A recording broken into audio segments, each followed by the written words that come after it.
Warning: true scary stories. Viewer discretion advised.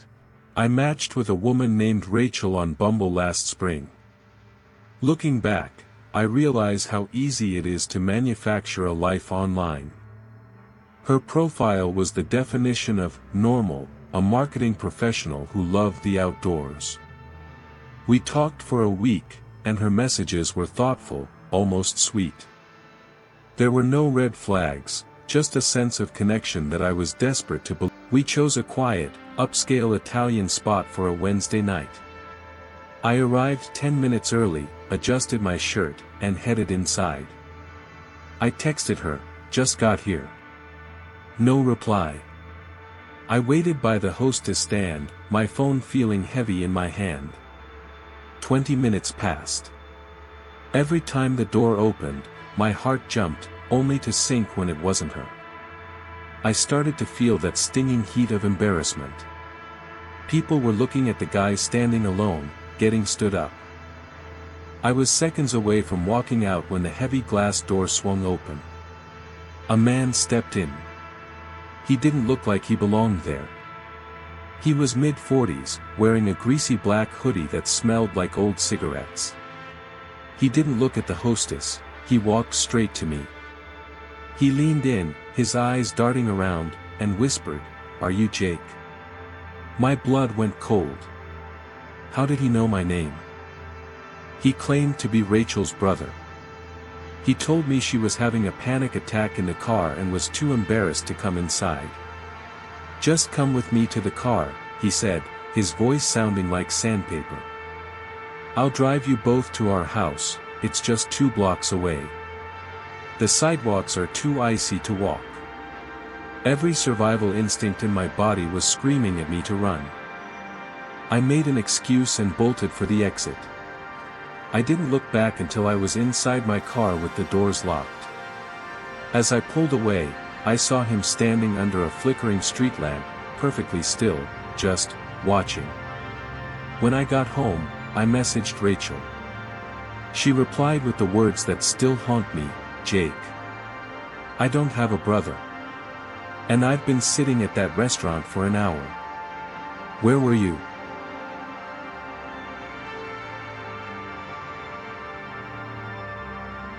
After Jake's story, you'd think I'd be careful.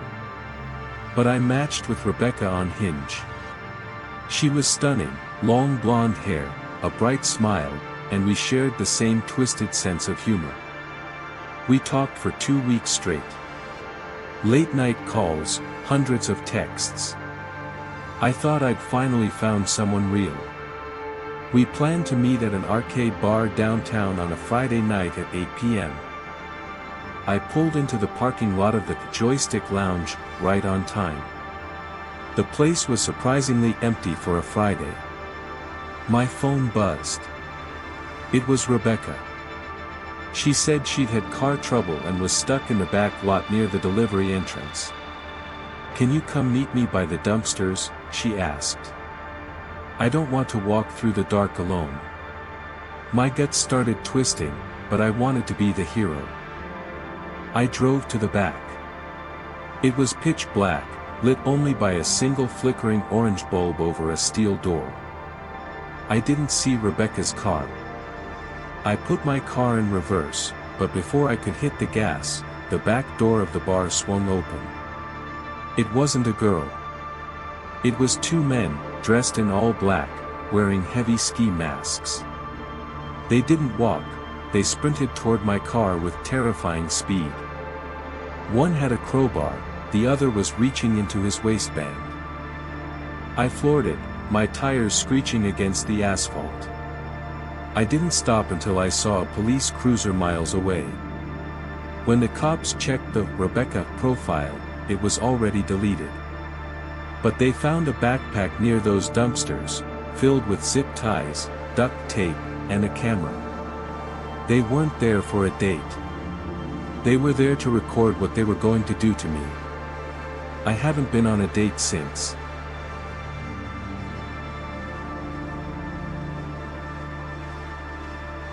It was mid-December, and the city was trapped under a blanket of freezing gray slush. The kind of cold that seeps into your bones no matter how many layers you wear. I'd been talking to a guy named Mark for weeks. He was charming, attentive, and always seemed to know exactly what to say. For Christmas, he told me he'd left a surprise on my porch. I thought it was a romantic gesture, a sign that things were getting serious.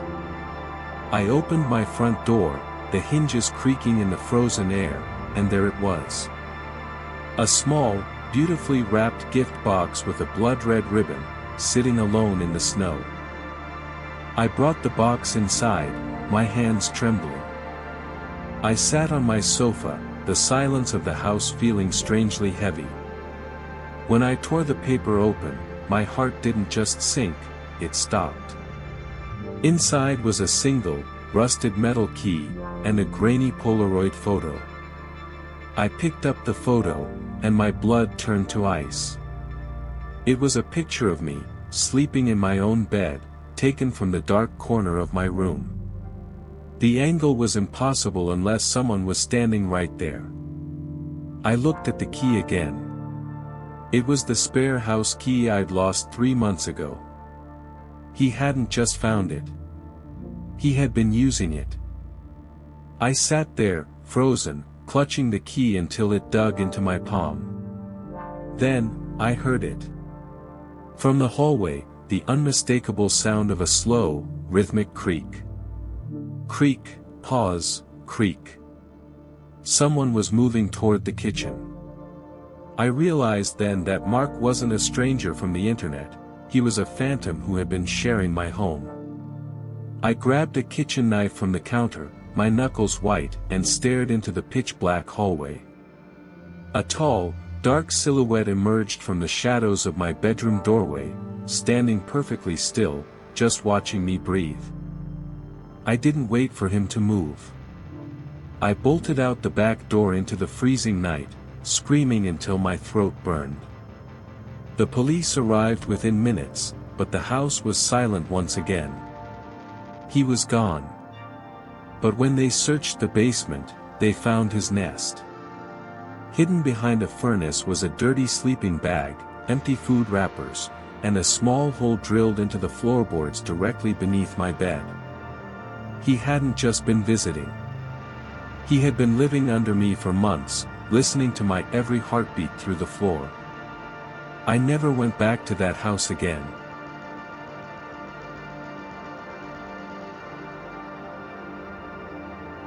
I'd been out of the dating game for a long time. The world of apps felt alien to me. But eventually, I gave in and downloaded Hinge. That's when I saw Jenna.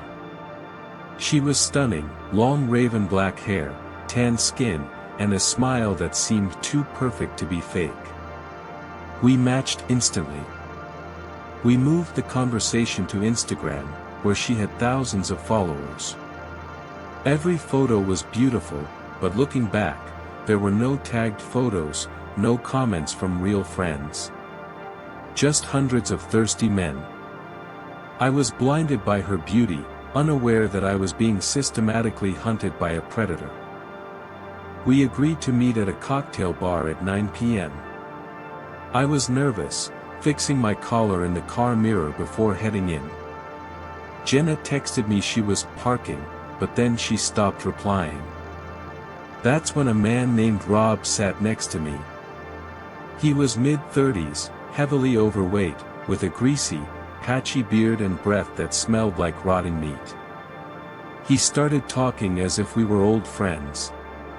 He knew my job. He knew my apartment building.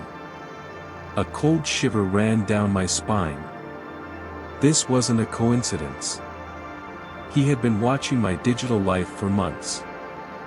I stood up to leave, but a hand, heavy and clammy, clamped around my wrist like a steel trap. Rob leaned in, his face inches from mine, and whispered in a high-pitched, mocking tone, "I'm Jenna, Scott. I'm sorry. Please don't go." My heart nearly stopped. The girl on the screen was a ghost. A bait. I ripped my arm free, ran to my car, and drove home in a state of pure, primal panic. I locked every door and sat in the dark, my breath coming in ragged gasps. At 1 a.m., a slow, heavy bang hit my bedroom window. Bang! Bang! Then, a muffled voice began whispering my name through the glass, Scott. Scott. I know you're in there. He had followed me home. I looked through the blinds and saw a silhouette standing right against the glass. The next morning, a yellow sticky note was taped to the outside. It said, "I'll be watching you." I moved out 3 days later, but I still feel those eyes on me every time I pass a window.